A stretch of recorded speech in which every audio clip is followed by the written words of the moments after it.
Hi guys, welcome to Spin Crochet Repeat. Today I'm going to show you a very basic stitch that will help you get started learning to crochet. Before I begin, I'd like to ask you to subscribe to this channel.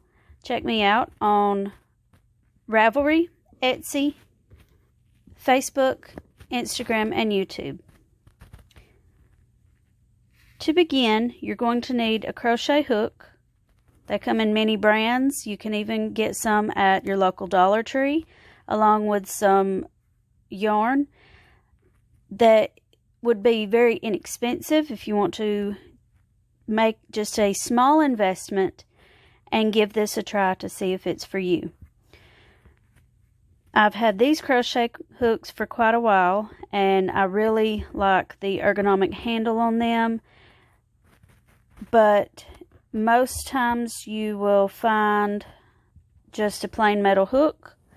Either will work just fine and can help you get started. Now, I wanted to also show the difference in the sizes.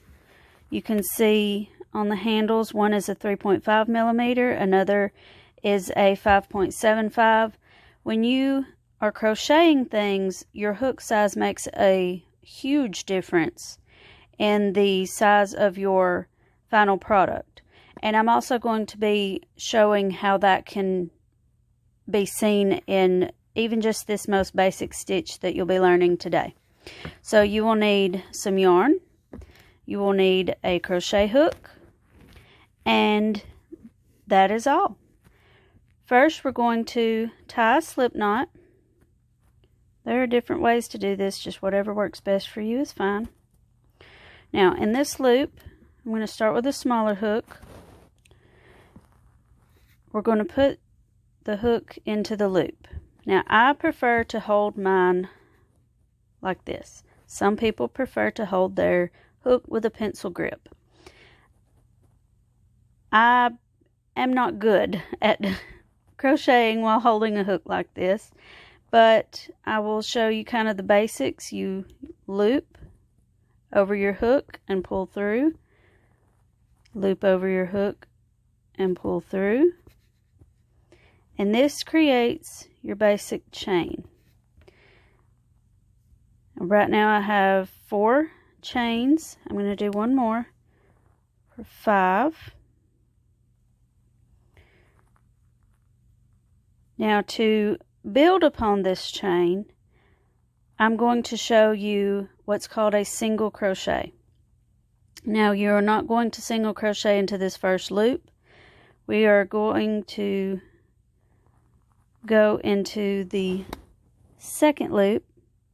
You're just going to push your crochet hook through the top strand of that chain. You're going to loop over and pull through, pull up a loop. You're going to loop over again and pull up a loop. Now that is about all I can stand holding my crochet hook like that. So I'm going to start again, showing you this is how I prefer to hold my hook. Either way is fine, whatever works best for you. And if you are able to develop the ability to crochet with either hand position, it can actually be good for your wrist because it gives your wrist something of a break from one or the other. But I prefer to hold mine like this, so we're going to chain 5 again, 3, 4, 5. We're going to push in to the second loop, or the second chain from the hook, yarn over, pull up a loop, yarn over, pull through both. And we're going to do that across the rest of the chains. We're going to push through, yarn over, pull up a loop, yarn over, pull through both, and to the last one. When you are single crocheting, whatever pattern or item you might be making that calls for single crochets, you will often see something called a turning stitch. Sometimes they are marked in patterns as a turning stitch. Sometimes it will just say chain 1 to turn.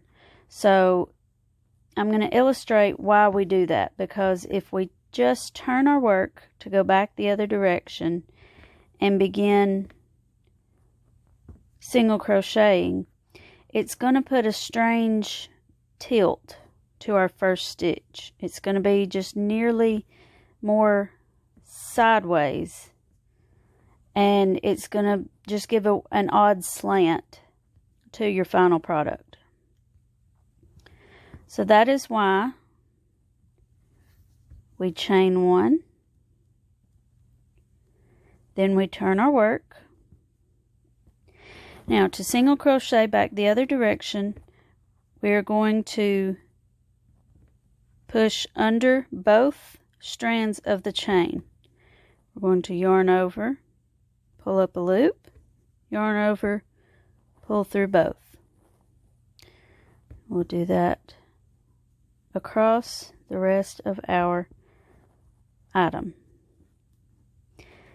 The chain 1 to turn is also why we started with a chain of 5 and crocheted into the second, because the first one acted as a turning chain. So see there, that made the edge more square, and once we turn and go back here again, it makes this stitch much easier to work into. So we're chain 1, push through, pull up a loop, push through, pull up a loop, pull through 2, push through, pull up a loop, pull through 2, and there we go. Now there's also such a thing as front loop and back loop single crochets. Front loop is what it sounds like. When you do a regular single crochet, you're going to push through both. But for a front loop, you're going to push through just the front. Yarn over, pull up a loop, yarn over, pull through 2. We're going to do that again. Only, here's kind of a vertical view. We're only going through the front.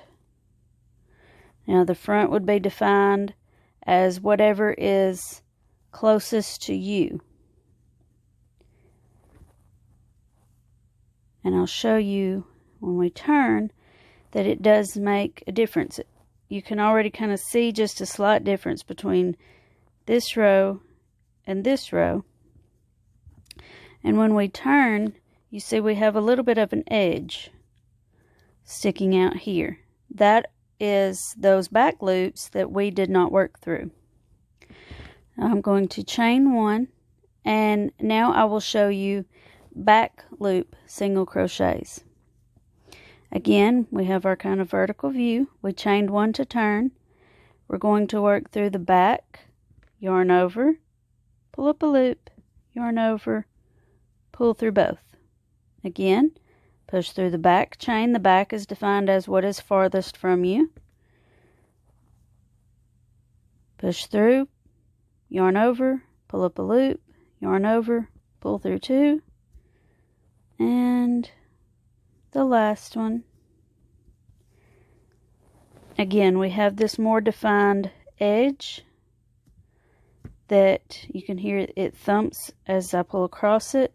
Down here, we don't have that because all the stitches were lined up on top of one another. Back here, after doing the back loop single crochets, you can see that it almost gives it a 90-degree angle. We'll get more into structure and how to structure different stitches in later videos, but I thought this would be a fun start to anyone who's considering crocheting as a hobby, as something to keep your hands busy, as something new to learn. It can be a lot of fun. It can be really enjoyable, and this is a very simple way to find out if it is for you or maybe not so much. Thank you for joining me, and I hope you'll join me next time when we learn double crochets. Okay, so we're all human. We all make mistakes. After I ended the last video, I realized I did not show the difference in hook size affecting the size of the final product. So quickly, I'm going to go over those same stitches again. A little bit quicker with the 5.75 millimeter hook, and I'll show you the difference between it and the first one with the 3.5 millimeter hook. So I'm going to chain 5. I'm going to single crochet into 4 stitches. Remember to use that first one as a turning stitch. I'm going to chain 1 to turn. I'm going to do 2 more rows of these just so that we have a good apples to apples comparison by using the same stitch pattern as we did on the first sample. Chain 1 to turn. Here's going to be my 3rd row of single crochet.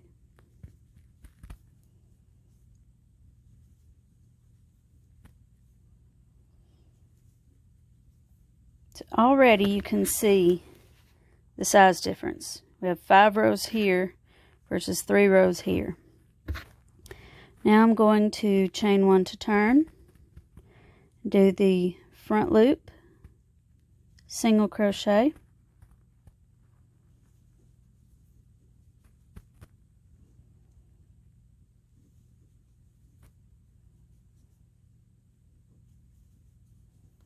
and chain 1 to turn, and back loop, single crochets. The intentionality with your stitches might seem trivial, but any seasoned crocheter or even those that knit can tell you that they're called different stitches for a reason. They all create a different final look in your work. So here we have what was made with the 3.5 millimeter, and here we have what was made with the 5.75 millimeter.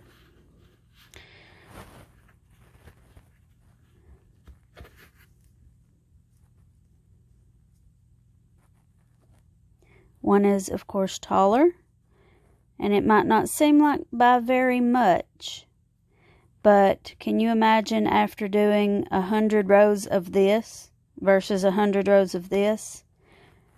The size is going to be majorly different. Also, when it comes to making toys, I make a lot of figurines of different kinds, and the size is greatly impacted by the hook that you use. It's also impacted by the size yarn that you use, but we will get into that another day. Again, I hope that you will subscribe. I hope that you have learned something, or that I have inspired you to learn something, and I hope that you'll join me again next time.